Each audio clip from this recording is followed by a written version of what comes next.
My friends, you've probably heard of the term saved by the bell. It's a lighthearted term used often to express one being saved from something tough or some rough situation in the last minute. However, it has a darker, creepier meaning. One that goes back to the 17th and 18th and 19th centuries, in which it was very often for people to be buried alive.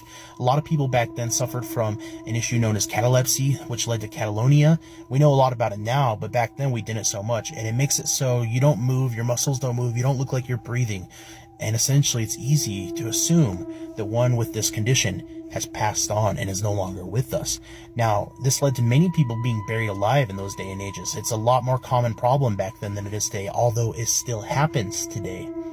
In these situations, they did a lot of things. They created waiting mortuaries, essentially parts of a hospital where the dead would wait for a few days in case somebody woke up. If you woke up in a waiting mortuary, they would often have food and water and tobacco and wine for you to enjoy until somebody came along and let you out. However, this also meant that you could wake up and be trapped with the dead for days.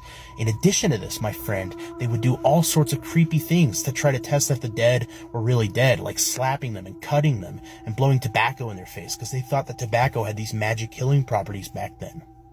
And there was a very popular concept known as safety coffins, and this is where we get the term saved by the bell, because if you were wealthy enough to have a safety coffin equipped with a bell, then you could have a little string that you would pull in the event that you woke up inside of your coffin and you were buried alive, and it would go up to the ground above and it would ring a bell so that somebody coming by might hear you and realize that you were down below in your tomb and you were still alive. And if you were lucky, you might even make it out, and some people did.